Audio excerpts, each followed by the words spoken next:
Muy buenas noches, hermanos.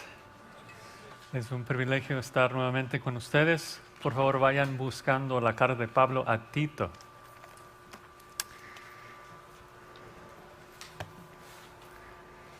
Vamos a estar analizando los versículos del 5 al 9 de Tito 1.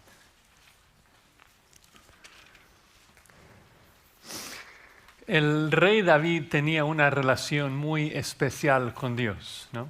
Creo que esto se revela claramente en los salmos, ¿no? De que cómo adoraba, cómo cantaba a Dios, cómo disfrutaba la presencia de Dios, se deleitaba en la ley de Dios, decía que era más dulce que la miel. Pero luego, lamentablemente, en 2 Samuel capítulos 11 y 12, él peca contra Dios y cae en adulterio con Betsabé. Y desde ese momento su vida se vuelve muy difícil, muy mal. Lo primero es que uno de sus hijos, Amnón, viola a su media hermana Tamar. Y Absalón, el hermano de Tamar, obviamente está enfurecido. El problema es de que David no hace nada. David no corrige a Amnón, David no le disciplina, no le juzga en ninguna manera. Y se entiende el porqué de alguna manera, ¿no? Si David acaba de cometer adulterio y él ejecuta a Amnón por cometer fornicación, Amnón seguramente hubiera dicho, pero papá, solamente estoy siguiendo tu ejemplo, ¿no? Mejor ejecútate a ti mismo primero y luego me toca. David no hace nada. Y ya que no hace nada, Absalón toma venganza de su hermana y mata a Amnón. Luego se revela aún más unos años más tarde y roba el reino de David. David tiene que huir de su propio palacio y toda la nación sufre. Mientras David huye y realmente toca fondo cuando un hombre llamado Simei le grita, le maldice, le está tirando piedras, le está tirando polvo. Y el general de David le dice, oye, déjame quitar la cabeza de este perro muerto.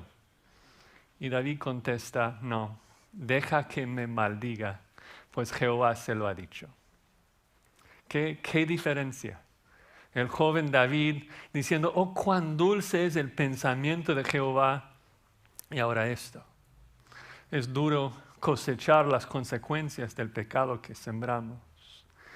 Pero observaron, ¿no?, de que David, claro, tiene que sufrir por su pecado de adulterio, pero toda la nación tenía que sufrir la consecuencia de que David no corrigió a su hijo. Y la razón es de que en el momento que David pecó, perdió su capacidad de corregir a los que cometían el mismo pecado. Y es por eso que es tan vital, es tan esencial que un líder cristiano sea irreprensible. Si yo soy adúltero, ¿cómo voy a animarles, exhortarles a buscar la pureza? Si yo soy iracundo, ¿cómo voy a exhortarles a buscar la paciencia? ¿No? Todos me dirían, hipócrita, ¿por qué no practicas lo que predicas? Y pecadores justificarán su pecado debido a mi hipocresía. Dirán, si el mismo pastor no hace lo que nos exige, ¿por qué nosotros lo vamos a hacer? Entonces, en esta tarde, en esta noche, vamos a contestar 6 preguntas que nos revelarán cómo debe ser la vida de un líder en la iglesia, para que solamente respaldemos a los hombres que Dios ha llamado. Si tienen sus Biblias, vamos a leer Tito 1, los versículos del 5 al 9. Así dice la palabra de Dios. Por esta causa te dejé en Creta, para que corrigiese lo deficiente y establecieses ancianos en cada ciudad, así como yo te mandé. El que fuere irreprensible, marido de una sola mujer, que tenga hijos creyentes, que no estén acusados de disolución ni de rebeldía. Porque es necesario que el obispo sea irreprensible como administrador de Dios. No soberbio, no iracundo, no dado al vino, no pendenciero, no codicioso de ganancias deshonestas, sino hospedador, amante de lo bueno, sobrio, justo, santo, dueño de sí mismo, retenedor de la palabra fiel tal como ha sido enseñada, para que también pueda exhortar con sana enseñanza y convencer a los que contradicen. Vamos a orar. Señor, damos gracias por tu palabra y te pido, Señor, en esta noche que me ayudes. Tú conoces mi corazón y la dificultad de predicar un texto como este. Pero damos gracias por tu obra en todas nuestras vidas y la forma que tú obres tu justicia en nosotros.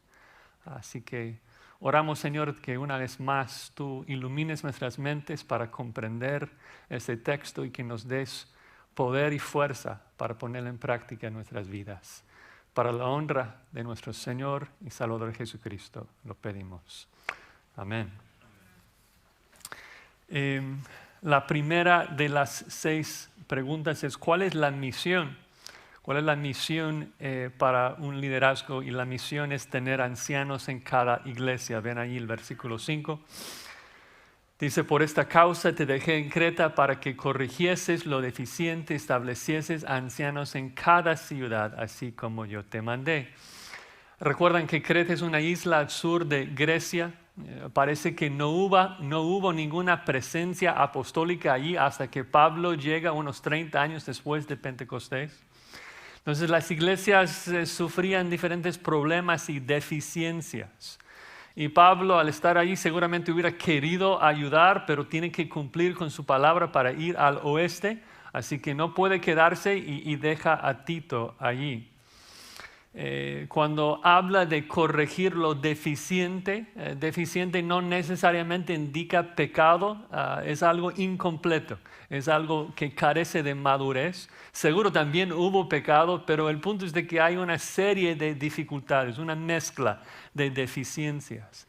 Y lo interesante es dónde Pablo empieza en su corrección.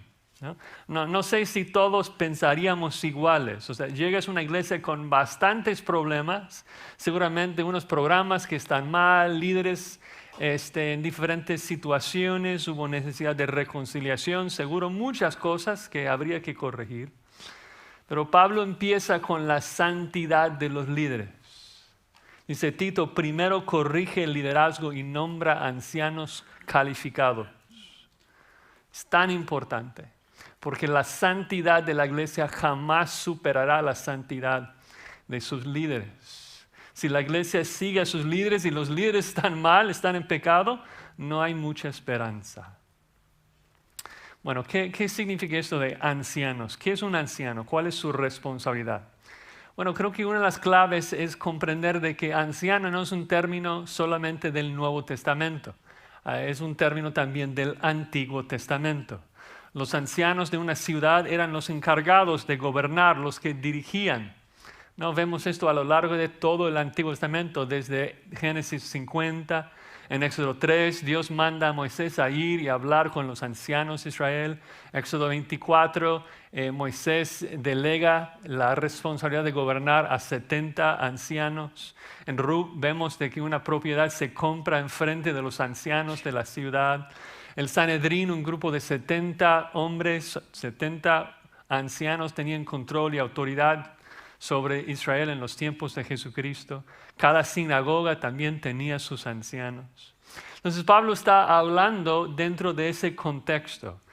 Y en un sentido entonces, más que decir de que Tito debía empezar desde ceros y nombrar un par de ancianos que destacaban en estas áreas, lo que nos está diciendo es de que entre los hombres maduros, los ancianos que están dentro de una congregación, son los que cumplen con esos requisitos, los que deben estar a cargo de las decisiones. Eso es de qué se trata, de quién puede ser anciano. Ahora, ¿qué es el anciano? Bueno, en primer lugar, Pablo solamente habla de una función en el versículo 9, que es enseñar, la sana enseñanza. Pero lo interesante es de que la palabra anciano en el Nuevo Testamento se usa de manera intercambiable con varios otros términos. No sé si notaron de que en el versículo 5 los llama ancianos, pero luego en el versículo 7 usa otro término y dice que son obispos. Y es obvio en el contexto que se trata del mismo hombre, el anciano es obispo. Y el Nuevo Testamento hace esto con varios otros términos. En 1 Pedro 5:2, Pedro dice que los ancianos deben de pastorear la grey. En Hebreos 13, Dios exhorta a los miembros de una congregación de obedecer a sus líderes. Entonces vemos de que en cada iglesia debe existir un grupo de hombres moralmente calificados que hacen un par de cosas, o sea, pastorean, es decir, de que proveen para el rebaño. También hacen el trabajo de obispo. Obispo en griego significa supervisar. También son ancianos, esto habla de su madurez espiritual. Son líderes porque guían, son maestros porque enseñan. En el versículo 7, Tito dice que son administradores de Dios. Es decir, de que pastores, cada pastor es un mayordomo de la iglesia de Cristo. La iglesia no pertenece a los pastores, la iglesia pertenece a Cristo. Pero el trabajo de esos hombres es administrar, es llevar a cabo los deseos de Cristo en su iglesia. Entonces es un solo oficio con varias responsabilidades. Un anciano, pastor, obispo, maestro, etc. Y cada iglesia debe tener una pluralidad de esos hombres maduros que gobiernan. Ese es el patrón que observamos en la Escritura. De hecho, una de las razones que sabemos de que Pablo no plantó esas iglesias en Creta es porque no hay ancianos. Y la enseñanza y la práctica de Pablo era de establecer ancianos. En Hechos 14:23, cuando Lucas está describiendo el final del ministerio de Pablo entre las iglesias en Galacia, dice esto: y constituyeron ancianos en cada iglesia, y habiendo orado con ayunos, los encomendaron al Señor en quien habían creído. Entonces, el último paso de Pablo en una ciudad antes de salir era delegar su autoridad apostólica a una pluralidad de ancianos. Entonces, el primer paso en la mente de Pablo para corregir las iglesias en Creta, Tito debía establecer ancianos. Pero obviamente solamente los que calificaban. Entonces eso nos guía a una segunda pregunta, es ¿cuál es el estándar para que alguien pueda servir como anciano? Y esto lo encontramos en los versículos 6 y 7. Empieza y dice, el que fuere irreprensible. Menciona un par de requisitos y luego lo repite en el versículo 7, porque es necesario que el obispo sea irreprensible como administrador de Dios. Dice, es necesario, no es opcional, ni siquiera es ideal. Es necesario, es obligatorio. Es una palabra muy, muy fuerte que indica que si un hombre no conforme a esos requisitos, no puede ser pastor, no puede servir como anciano. Y punto, no hay debate. Es necesario que sea irreprensible. Ahora, ¿qué significa esa palabra irreprensible? Significa de que un anciano que no le puedes acusar de ningún pecado. Bueno, sabemos de que eso no puede ser por varias razones. Primero, si el requisito para llegar a ser anciano es de que nadie puede acusarle de nada, pues ni siquiera Jesús califica, porque le acusaron de un montón de cosas, ¿no? Entonces la primera clave es entender de que la irreprensibilidad de un anciano no tiene que ver con la acusación, tiene que ver con la veracidad de lo que le acusan, ¿no? Es decir, es algo que alguien me acuse de ser mentiroso, es otra cosa probar de que he mentido. Hay una diferencia, ¿no? Entonces, en primer lugar, Pablo dice que un requisito para ser anciano es de que nadie puede acusarle con éxito. Y luego es como que acusarle con éxito ¿de qué? Y a algunos les surgen la duda, del pecado en general. Bueno, eso tampoco puede ser, porque todo hombre es pecador, no hay justo ni aún uno, ¿no? Soy orgulloso, a veces exagero, soy pecador, no me gusta, odio un pecado, me arrepiento, confieso mi pecado, pero todos somos pecadores, ¿no? Pero Pablo no dice de que el anciano debe ser irreprensible en cuanto a cualquier tipo de pecado. Dice que debe ser irreprensible y luego explica las áreas en la vida del anciano que deben ser irreprensibles. De que es marido de una sola mujer. Y el punto es de que el anciano es marido de una sola mujer y nadie puede probar de que eso no es cierto. ¿no? No es iracundo, dice, y nadie puede probar de que lo es. Es hospedador, nadie puede acusarle con éxito de que no. Entonces Pablo mismo es quien nos explica, nos define qué es lo que significa ser irreprensible. Es el hombre que esta lista describe y nadie puede probar lo contrario. Entonces la palabra irreprensible realmente funciona como un encabezado que describe la lista de que nos va a dar. Y antes de entrar y comenzar a estudiar los términos y estudiar la lista, quisiera hacer nada más un par de comentarios de la lista en general. 3 principios. El primer principio es de que esta lista, como la gran mayoría de todas las listas en la Biblia, no es exhaustiva, sino representativa. Y esto significa que un pastor no puede leer esto y decir, uy, no menciona la mentira. Y qué bueno, porque me encanta mentir. No, es una lista que representa el tipo de hombre que un anciano debe de ser. Y hay muchas listas así en la Biblia que Pablo nos dice, dejad el pecado, dejad, y luego menciona un par de ellos. La ira, la blasfemia, la avaricia. Y no es de que esos sean los únicos pecados que tú tienes que abandonar, sino de que esto representa, ilustra el tipo de pecado que tú debes de abandonar.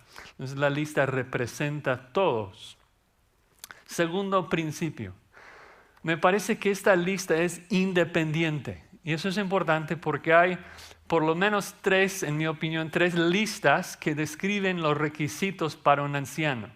Los más comunes y extensos se encuentran aquí en Tito 1 y en 1 Timoteo 3. Y el punto es de que Tito no tiene la carta de 1 Timoteo. Y Timoteo no tiene esta carta de Tito. Entonces, esta descripción tiene que funcionar para que Tito tenga todo lo que necesita para nombrar ancianos, y la lista en 1 Timoteo tiene que funcionar para que Timoteo sepa qué nombres debe nombrar allí en Éfeso.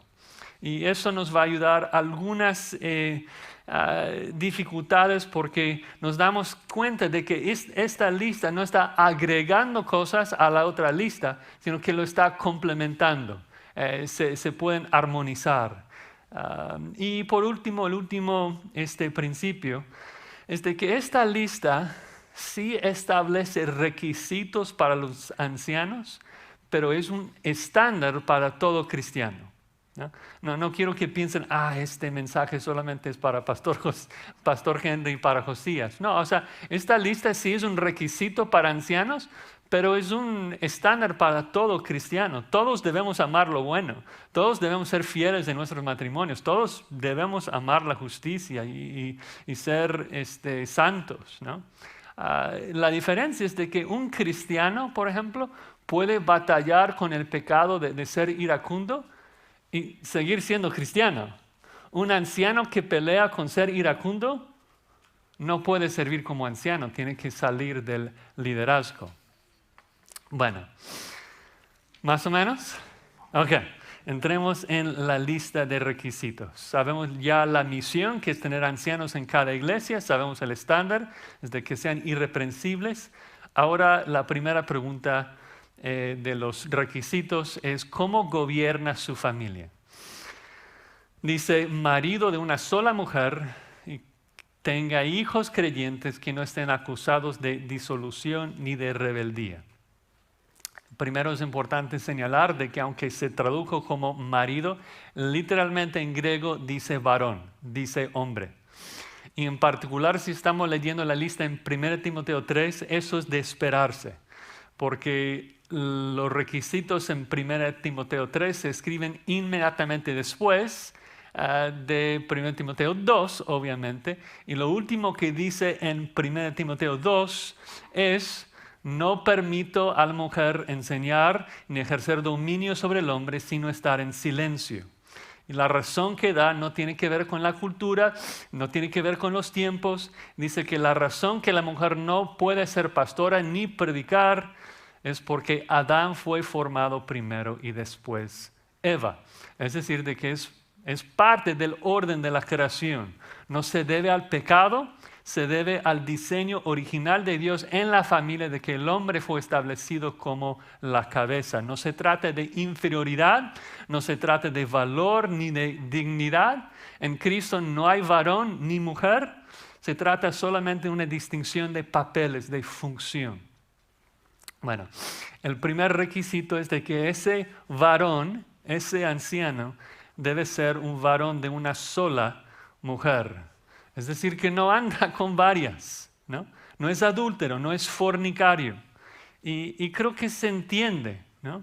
El problema es de que surgen 1.000.000 de preguntas de cómo aplicar ese concepto. Pero yo creo que si mantenemos en mente la idea de que lo que Pablo trata acá es de pureza, de que es un hombre puro, vamos a poder evitar un montón de malentendidos. El punto es de que yo solamente debo tener ojos para Cristal, mi esposa, ¿no? Yo no debo andar tras otras mujeres.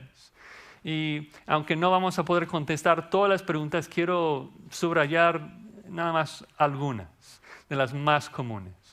Primero, ¿eso significa que el anciano tiene que ser casado y el soltero no puede servir? Creo que no. Primero, porque Pablo era soltero, nos lo dice en 1 Corintios 7. Y segundo, porque luego tendrías de manera obligatoria decir que cada anciano debe tener hijos también. Algo que realmente un hombre no puede controlar, ¿no? Y simplemente no es el punto en el contexto. El punto tiene que ver con su pureza. Claro, Pablo se da por sentado de que es casado porque es lo más común, pero no veo que el soltero sea descalificado. Solo hay que asegurar de que es un hombre controlado, puro en este tema. Si está metido en pornografía, si mira a mujeres para codiciarlas, es un hombre que no califica como un hombre de una sola mujer, anda tras varias, ¿no? Luego se pregunta si está divorciado, si puede servir. Y quisiera aclarar dos cosas. Primero, en mi opinión, lo que hace alguien antes de Cristo no necesariamente le descalifica, porque ahora es nueva criatura, ¿no? Es otra persona. Pablo, antes de Cristo, era asesino y eso no necesariamente le descalifica en su vida cristiana, porque ahora es una nueva persona. Pero también debemos afirmar de que el adulterio y el divorcio dejan manchas tan marcadas que no se quitan tan fácilmente. El pastor que cae en adulterio y luego 5 años después quiere regresar al púlpito, no debe regresar al púlpito. En particular si cayó en adulterio como pastor, como cristiano. Entonces, pensando en la introducción, lo que vimos con el rey David, el problema es de que cuando el adúltero exhorta a los demás de que deben ser puros, pues la gente va a luchar mucho para no verlo como hipócrita, porque ha perdido su autoridad de exhortar en esa área. El último punto que me ayuda a ver de que el punto acá se trata más de pureza que nada más, es porque en 1 Corintios 7, Pablo dice que las viudas jóvenes, y por implicación creo que los viudos también, debían casarse de nuevo, ¿no? Y esto no le descalificaría en ninguna manera entonces. Si alguien, su esposa muere y luego unos años después se casa de nuevo obedeciendo a lo que Pablo dice en 1 Corintios 7, no sé por qué esto le descalificaría del ministerio. Entonces, creo que el punto no tiene tanto que ver con el estatus matrimonial, tiene que ver con su reputación en el área de la pureza sexual. Bueno, seguro aspecto del gobierno, de su familia, se trata de sus hijos.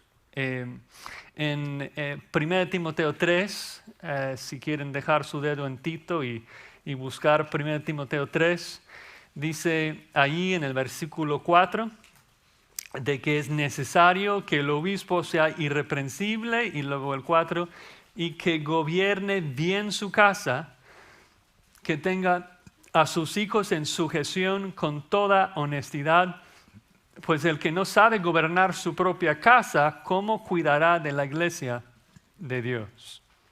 Entonces, vemos que el punto principal es de que un pastor debe mostrar la capacidad de gobernar bien a los que están bajo su cuidado, ¿no? Si sus hijos que están viviendo bajo su techo no quieren sujetarse y son rebeldes, ¿qué esperanza hay para los que viven aún más fuera de su influencia, ¿no? Entonces creo que la idea dominante acá tiene que ver con los hijos que viven en la casa del pastor. 1 Timoteo 3 dice que gobierne bien su casa, que sus hijos estén bajo su gestión. Y lo que está considerando entonces es el liderazgo del padre, del pastor. Y esto para mí es muy importante porque muchos pastores dicen a sus hijos, oye, deben portarse bien o me vas a descalificar para el ministerio. Entonces los hijos, por temor a su padre, por la disciplina y lo demás, pues se portan, por lo menos se portan bien en público. Pero en mi opinión, ese pastor se está descalificando solo al decir esto a sus hijos, porque está liderando por medio de un legalismo sofocante, está motivando por todas las razones equivocadas. Mis hijos no me descalifican, mi esposa no me descalifica, yo me descalifico a mí mismo cuando si mi esposa me fuera infiel por no gobernarla bien, por no guiarla bien. Yo me descalifico a mí mismo si mis hijos son rebeldes, porque refleja que yo no tengo la capacidad de guiarlos en los caminos del Señor, ¿no? Y esto figura en un sentido, aun cuando los hijos están fuera de casa. Voy a darles un ejemplo. Conozco un pastor, sus 5 hijos al momento de cumplir los 18 años de edad, se fueron pero huyendo de su casa. No solamente de su casa, sino de la iglesia y de Cristo. Se metieron en pecados muy obvios. Y el punto es de que ese pastor, que en mi opinión no es pastor, dice que sigue siendo calificado para el ministerio porque todo eso pasó cuando ellos salieron de la casa. Pero yo me pregunto, ¿por qué es de que cada uno de sus hijos querían salir tan rápidamente del liderazgo de su padre y de la influencia de su padre? Y el punto es de que si entendemos de que lo que Pablo está diciendo, si el punto es evaluar el liderazgo de ese hombre en su casa, en su familia, y hay evidencia plena de que no está liderando bien, de que no está guiando a su familia bien, entonces no califica, ¿no? Hay una razón de por qué los hijos del pastor tienen una mala fama. Y es porque muchas veces pastores guían a sus familias con un legalismo sofocante, como dije, porque no quieren que sus hijos le descalifiquen, ¿no? Y luego nos sorprendemos cuando hay problemas en la iglesia y el tipo ni siquiera puede gobernar bien a su casa. Es el punto que Pablo hace en 1 Timoteo, ¿no? Entonces Pablo dice, Tito, por favor, antes de nombrar a alguien como anciano, fíjate en la forma que gobierna su casa. Dice específicamente, sus hijos deben ser creyentes, no acusados de desenfreno, de rebeldía. Ahora hay mucha controversia sobre esta palabra creyente y cómo entenderlo. Si quiere comunicar de que cada anciano debe tener hijos regenerados o si habla de fidelidad a su padre, como dice en 1 Timoteo 3. Ya he dicho de que creo de que la lista en 1 Timoteo 3 funciona independientemente de Tito 1. Entonces, esto en un sentido ya ha revelado mi postura y mi forma de pensar. Pero solamente quiero agregar 2 cosas. Es de que el liderazgo del padre es lo que se está considerando. Y segundo, si estamos hablando primordialmente de hijos en casa, me parece realmente inconcebible de que no profesaran ser creyentes. O sea, pensemos, un hijo de 13 años, de 12 años, de 14 años, que está en casa, la casa de un pastor, y no va a profesar ser creyente, o sea, no va a venir a la iglesia. O sea, ¿en qué sentido está siendo fiel a su padre si ni siquiera viene a la iglesia, ¿no? Entonces yo creo que si estamos hablando de hijos en casa, realmente no existe una gran diferencia entre ponerle creyente o ponerle fiel porque no hay manera de ser fiel a la instrucción de un padre que es pastor y no venir a la iglesia, no servir de alguna manera.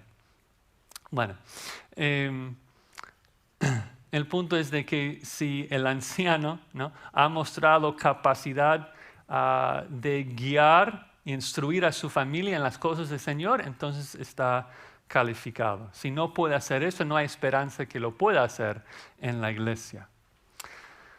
Bueno, este fue el más difícil, por si me ves sudando.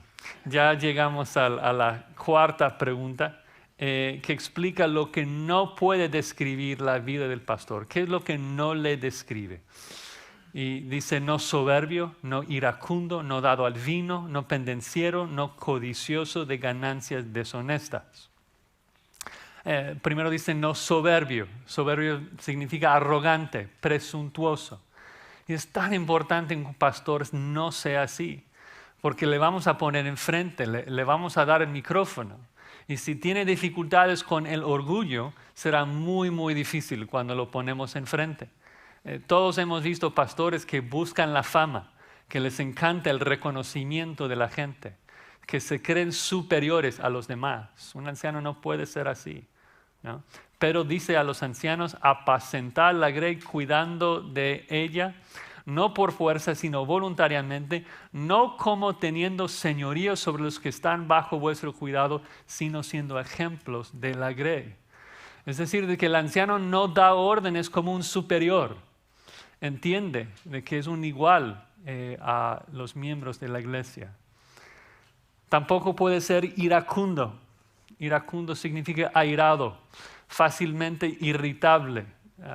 Tal vez dirían de mecha corta, ¿no? Alguien que de pronto se inflama su ira, ¿no? Santiago dice: mis amados hermanos, todo hombre sea pronto para oír, tardo para hablar y tardo para airarse, porque la ira del hombre no obra la justicia de Dios. La iglesia necesita líderes que no van a explotar, no van a reaccionar mal, que tengan dominio propio. Pues habrá situaciones difíciles y la iglesia va a ver a su pastor para saber cómo responder. Y si el pastor pierde la razón, si el pastor explota, pues ¿qué esperamos de la iglesia? Entonces debe ser un hombre controlado, no dado a la ira. En el mismo tema, hablando del autocontrol, dice: tampoco dado al vino, borracho. El diccionario dice: alguien entregado a la embriaguez, ¿no? Mira, pensando en términos prácticos, o sea, la gente en la iglesia va a tener problemas a cualquier hora y cualquier día. Y si no se puede acudir al pastor al día sábado porque está borracho, pues ese hombre no puede servir en la iglesia, ¿no? Es imposible. Ahora, no es una prohibición absoluta en contra del alcohol, es una prohibición absoluta en contra de la embriaguez, ¿no?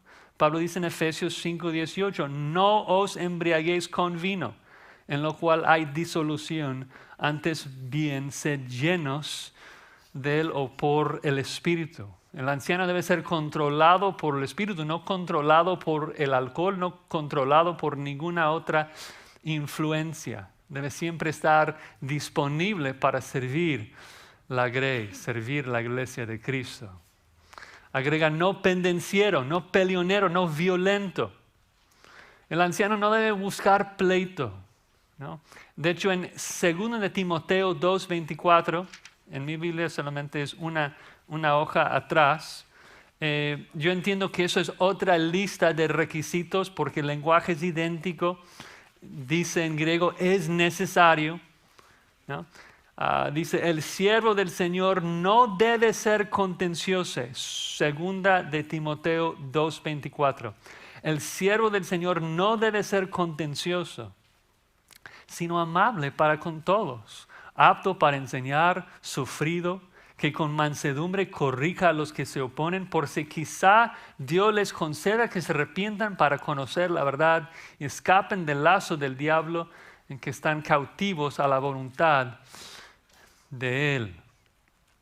Entonces, todos conocemos, ¿no?, Todos hemos escuchado pastores en la tele o donde sean y siempre están peleando, siempre atacando, siempre gritando. Y digo, bueno, habrá momentos, hay momentos, ¿no?, donde hay que corregir al falso maestro. Hay momentos cuando hay que contender ardientemente por la fe que nos ha sido dada. Pero yo no puedo ser conocido con un hombre contencioso.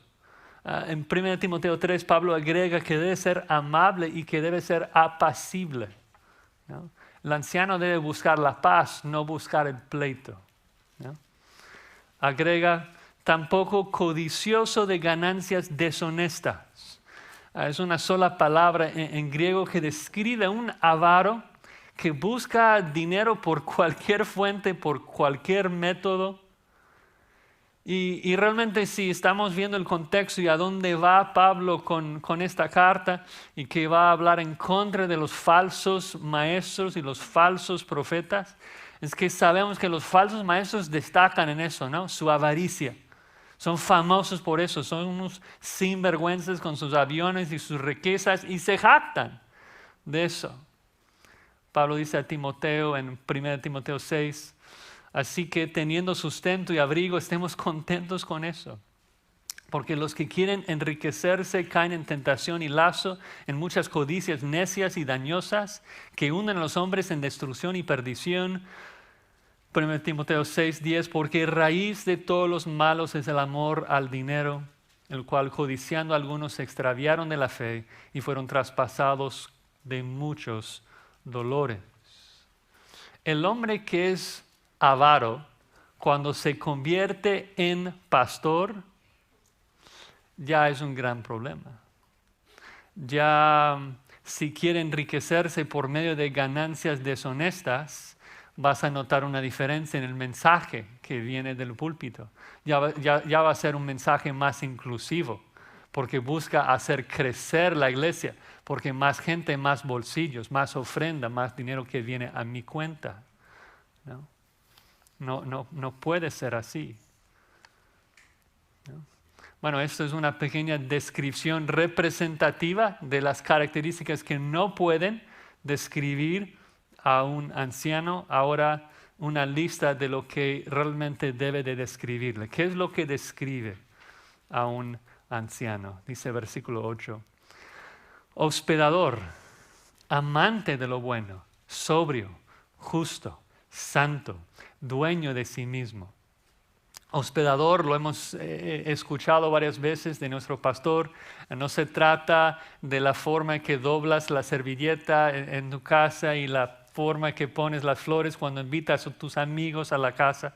Se trata de alguien que ama a los que no conoce, ¿no? Trata de la forma de hospedar a gente que no conoces. No hubo tanto hotel en aquel entonces. Los cristianos que viajaban en particular a diferentes lugares de importancia, pues tenían que ser recibidos en la casa de alguien. Entonces los cristianos debían abrir sus casas y hospedar y amar a cualquier cristiano que estaba visitando. Obviamente Juan nos explica en 2 de Juan que debemos amar con discriminación, es decir, que no vamos a amar al falso maestro, no vamos a amar la mentira, pero sí abrir nuestras casas a cristianos que necesitan nuestro apoyo, ¿no? Abrir la casa a los cristianos que tengan necesidad. Sigue con la misma idea y dice amante de lo bueno. En el original las dos palabras presentan la misma raíz. Hospedador literalmente es ama a los no conocidos y ahora ama a lo bueno. Ama el bien, ama lo puro. Me hace recordar Filipenses 4, cuando Pablo nos exhorta que todo lo que es verdadero, todo lo honesto, todo lo justo, lo puro, todo lo amable, todo lo que es de buen nombre, si hay virtud alguna, si algo digno de alabanza, en esto pensad. Que un anciano debe amar lo bueno, amar cosas puras. El hombre que le gusta ir a los casinos, le gusta la fiesta, el baile, etc. Dice, bueno, la Biblia no dice nada en contra de esas cosas.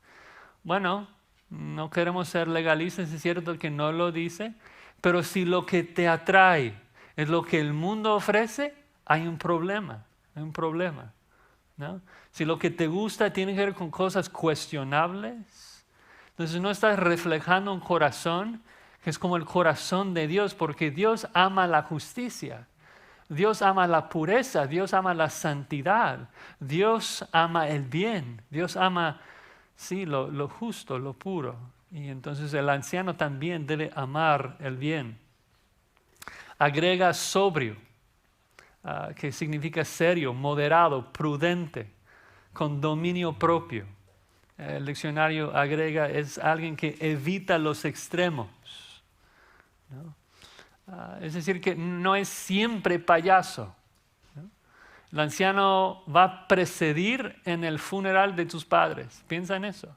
O sea, tú quieres un hombre que es siempre payaso, que no sabe discernir cuándo es el momento de hacer un chiste y cuándo no. ¿No?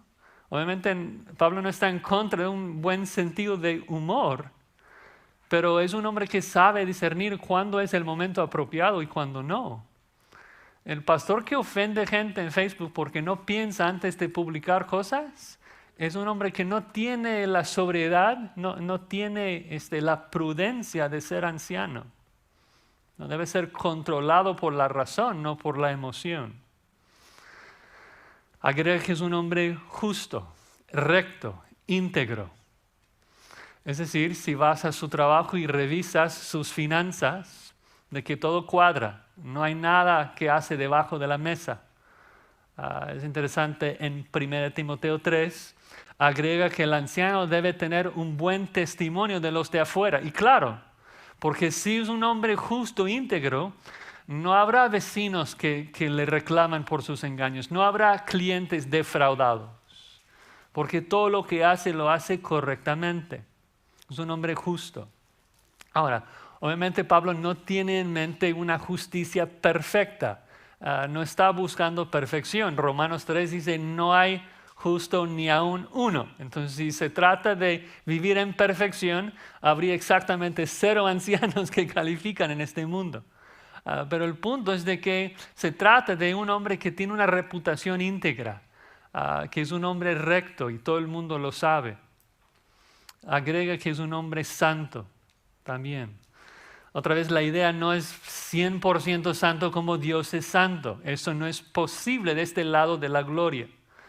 La idea de la palabra es un hombre consagrado, devoto, piadoso. Está siendo santificado a la imagen de Cristo y se puede observar. Creo que es conectado en alguna manera con la sección de 1 Timoteo 3, cuando Pablo dice que no puede ser neófito, no puede ser un recién convertido. ¿Y por qué no? Porque no tendrá la santificación que un hombre maduro en Cristo tiene. Un recién convertido todavía no ha sido tan transformado a la imagen de Cristo. Por eso Pablo dice en 1 Timoteo 3 que no hay que imponer manos con ligereza, no hacerlo rápido, porque necesitamos conocer la santidad de ese hombre. Pablo quiere estar seguro que el anciano es un cristiano maduro, santificado. Además de esto, agrega que es dueño de sí mismo, es disciplinado. Creo que otra vez una connotación del dominio propio, del autocontrol.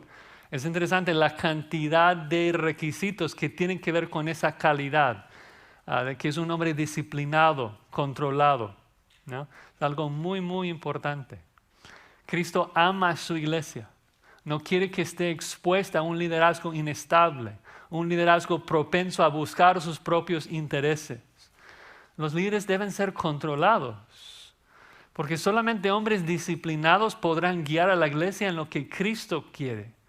Solamente hombres disciplinados podrán persistir y perseverar en hacer lo que Cristo les ha llamado, que es principalmente orar y predicar, ¿no? La iglesia necesita escuchar la voz de Cristo. Necesita escuchar la voz de su pastor. Y solamente lo van a escuchar si los ancianos disciplinadamente están predicando la Escritura cada vez que hay reunión. Esto Entonces nos guía a nuestra última pregunta, que trata de la única función o don que se menciona acá. La pregunta es, ¿cómo está dotado el anciano?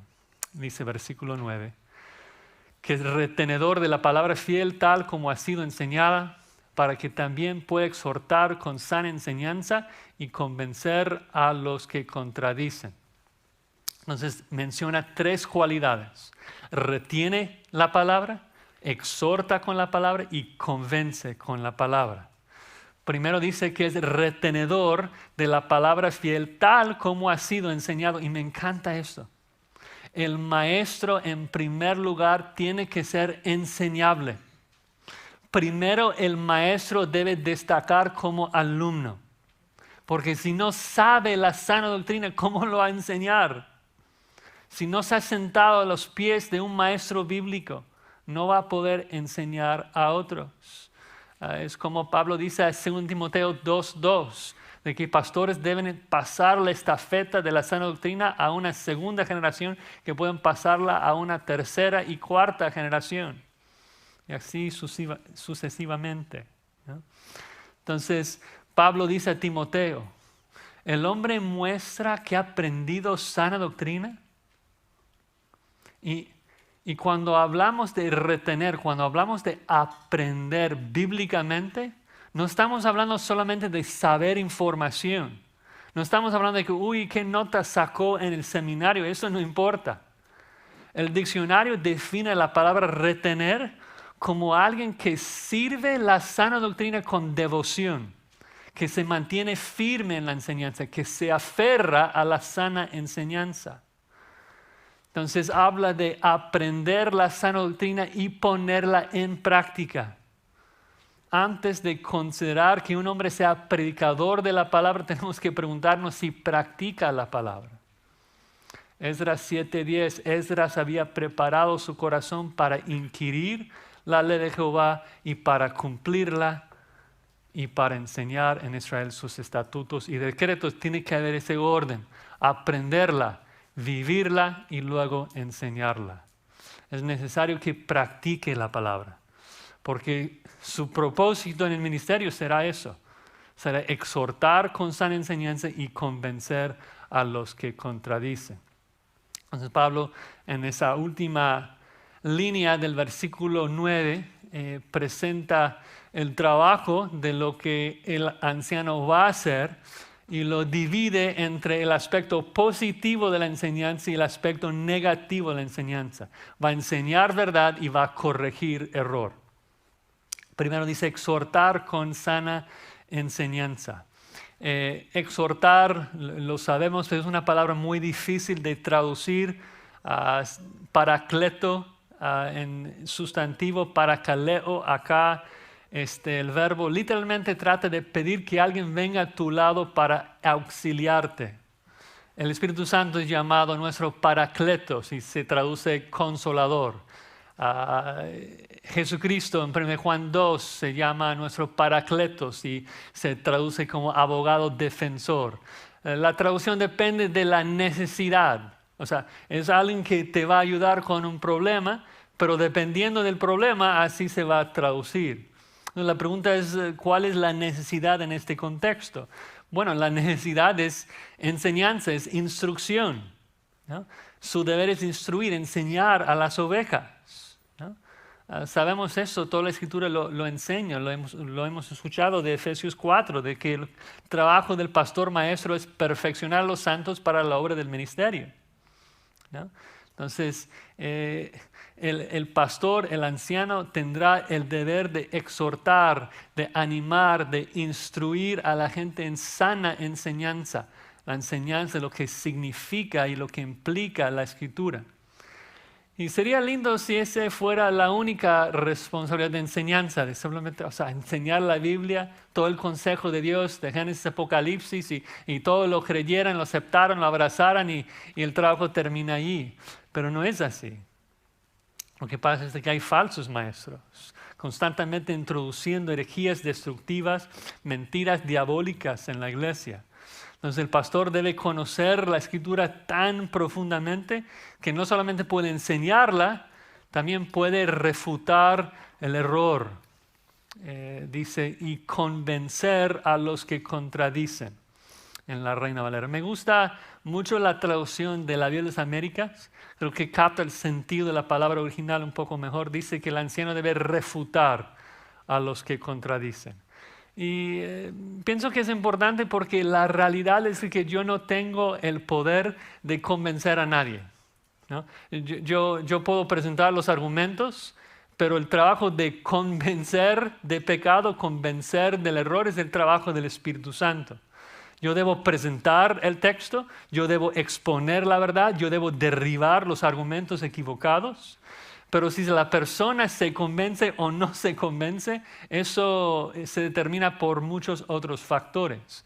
Mi deber es refutar el error. Mi deber es exponer la verdad para que la gente distingue esto es cierto, esto no lo es, ¿no?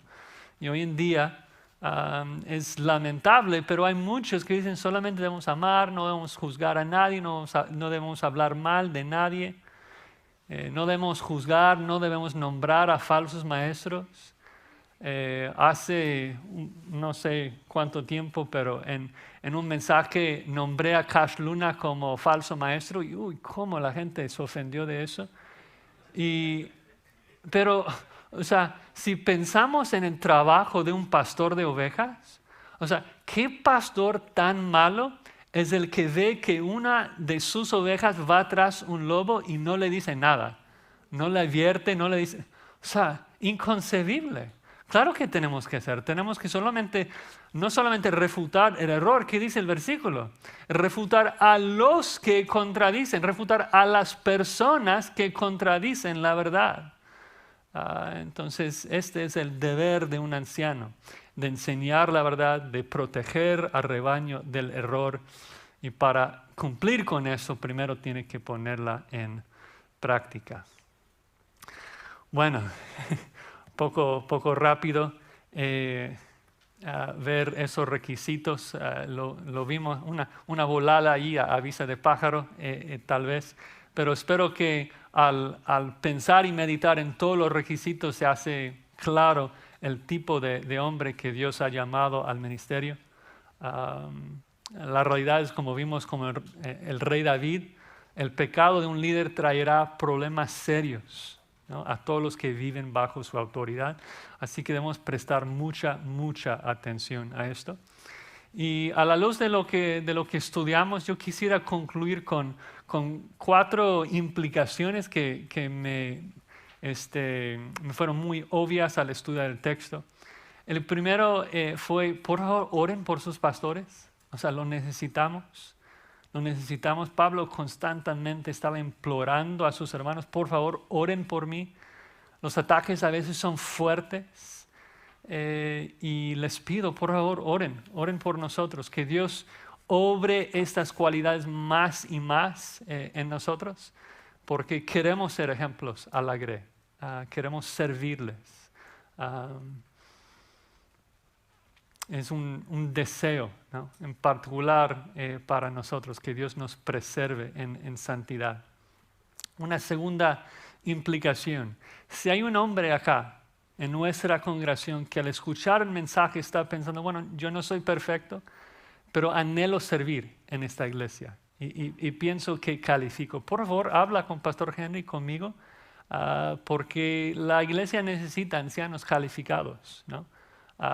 Tercera implicación: sean sabios, ¿no? Hoy en día que puedes meterte a internet y escuchar muchos sermones diferentes de cualquier maestro, o sea, tenemos un deber de no seguir la falsa enseñanza. Tenemos un deber de no escuchar enseñanza de hombres que no se califican como pastores. Tenemos el deber de identificar a falsos maestros y rechazarlos. De eso se trata la siguiente sección en Tito. Y por último, como mencioné al principio, por favor no vean esta lista como algo que se trata de pastores solamente. Véanlo como un reto propio también. O sea, ver la lista. Este es el tipo de hombre y mujer que yo quiero ser. Yo no aspiro a ser anciano, pero sí aspiro a agradar a Dios con una vida como Pablo describe ahí. y creo que nos va a servir a todos a buscar la santidad que Dios quiere ver en nosotros. Bueno, vamos a terminar con oración. Señor, damos gracias por tu salvación. Gracias, Padre, que nos has escogido. Gracias, Jesús, por la redención que lograste en la cruz por nosotros. Y gracias al Espíritu de Dios por aplicar esa redención en nuestras vidas y por la obra constante de santificación.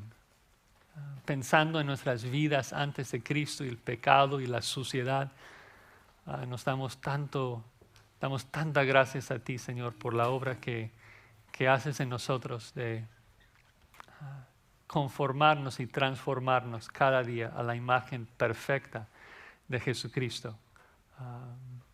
Y oramos, Señor, de que seamos una iglesia que te glorifique, una iglesia que es columna y baluarte de tu verdad, que proclama fielmente tu misericordia al mundo que tanto lo necesita.